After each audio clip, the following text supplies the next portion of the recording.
Et pour compléter le témoignage de Marie-André, j'ai le plaisir de recevoir Isabelle Levasseur, diététicienne et nutritionniste inscrite à l'Agence régionale de santé. Isabelle, vous avez travaillé en maison de retraite et à domicile pour aider à lutter contre la dénutrition des personnes âgées. Et vous consultez actuellement dans le Sud, à Cannes-sur-Mer et également en visioconférence. Bonjour Isabelle. Bonjour Nathalie, mais vous savez tout sur moi. Je sais tout, j'ai mes petits papiers.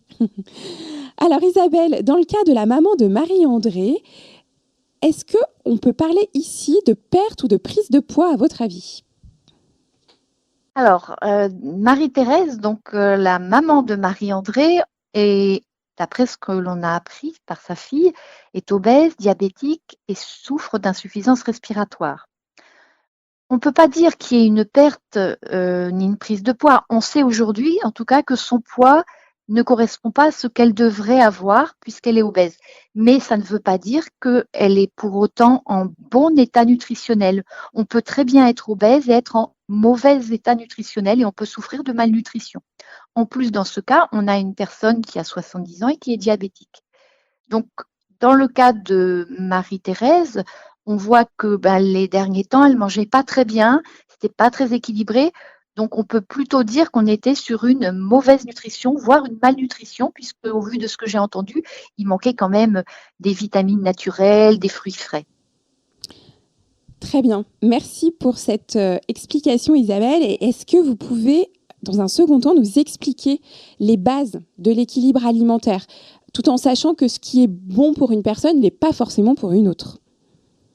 Vous avez tout à fait raison, Nathalie, de rappeler que l'équilibre alimentaire, ce sont des grands principes, mais qu'ensuite, selon les cas, selon l'âge, selon si on a des dents, selon si on est malade, il y a des choses qui vont varier. N'oublions pas que Marie-Thérèse a 70 ans, elle est obèse et diabétique. L'équilibre alimentaire, c'est avant tout d'avoir de tout dans son assiette, dans des quantités raisonnables.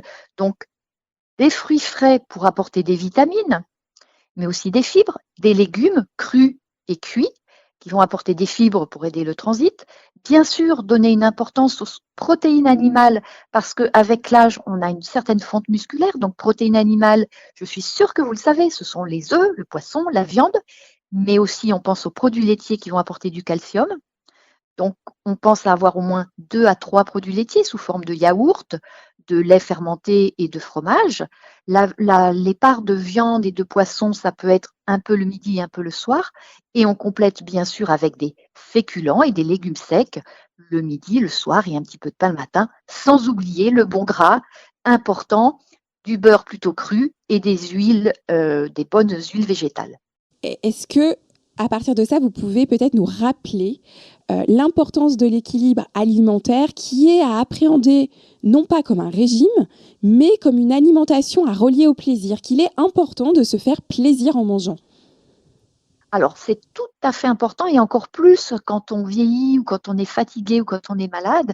L'équilibre alimentaire, quand je parlais d'avoir des fruits, je vous parlais de la vitamine C, je vous parlais des légumes, des fibres. L'équilibre alimentaire, c'est s'assurer qu'on ait assez de vitamines, de minéraux, de protéines, de lipides et de glucides pour être en forme. Mais ça, il faut aussi garder la notion de plaisir, c'est-à-dire qu'il faut que ce soit coloré, que ce soit appétissant pour les yeux, que cela nous fasse envie, que ça sente bon, que ce soit croquant. La notion de plaisir, elle n'est pas que forcément dans l'envie de manger des gâteaux, elle commence bien avant. C'est aussi une belle table.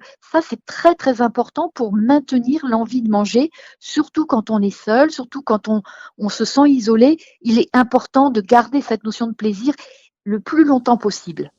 Équilibré, donc, ne veut pas dire fade, mais équilibré peut être gourmand. C'est bien ça, Isabelle ? Gourmand, bien sûr, gourmand, coloré, voilà, pour garder le plaisir de manger. Parce que ce qui va se passer, c'est que si on prend ça comme une punition, comme un régime très strict, eh bien, il va y avoir de la frustration, voire on va s'arrêter de manger et après, on va tomber en malnutrition, dénutrition et perte de poids. Et après, là, ça va être beaucoup plus grave. Merci beaucoup Isabelle pour ces précisions et ces conseils. Pour aller un peu plus loin sur Marie-André qui cherche aussi de l'aide pour accompagner sa maman au mieux dans l'alimentation et le relier au plaisir, est-ce que vous auriez des conseils aujourd'hui à nous donner sur des actions qui existent professionnelles, des actions gratuites qui peuvent nous permettre d'être accompagnés en tant qu'aidants pour accompagner au mieux nos proches sur l'alimentation. Est-ce que vous avez des noms à nous donner, des conseils à nous préciser ? Alors déjà, c'est très bien et c'est très courageux de vouloir aider ses parents. Il faut savoir que c'est une position difficile et il est tout à fait normal de se sentir démuni parfois. Là, on a une personne qui est diabétique, donc on est sur une maladie et c'est vrai qu'on ne sait pas forcément ce qu'il faut faire.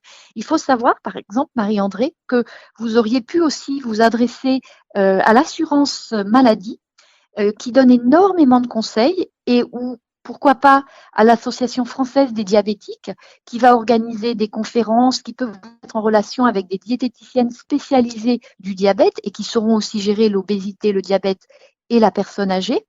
Donc ne pas hésiter si vous voulez vous faire aider encore plus, aller plus loin avec des professionnels de santé pour vous aider sur ce point, mais aussi sur l'obésité et sur le poids de votre maman. Donc voilà, il ne faut pas hésiter à vous faire aider. Il existe beaucoup de choses gratuites. Ce dont je vous parle, c'est gratuit. Et puis, les actions de Silver Fourchette sont aussi très intéressantes. Je suis sûre qu'il y a des conférences qui vont vous aider, plein d'astuces, des cours de cuisine en ligne pour vous aider à aider au mieux vos parents. Je crois que Marie-André est une fervente adepte des ateliers Silver Fourchette.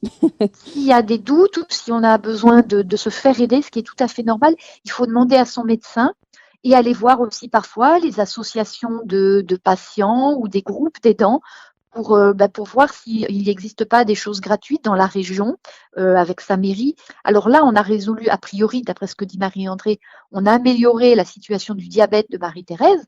Maintenant, on n'a pas résolu son problème d'obésité. Donc, je pense que sur ce point-là, elle peut peut-être se faire aider autrement pour accompagner au mieux sa maman, et tout en gardant ces petits ateliers cuisine, l'épluchage avec sa maman, ces moments de complicité finalement qu'elle retrouve. Et ça, c'est très, très important. Oui, donc ne pas oublier que l'accompagnement et l'avis des médecins, l'accompagnement médical est important en premier réflexe pour se faire accompagner sur ces sujets et que finalement, il n'y a pas de recette miracle qui existe.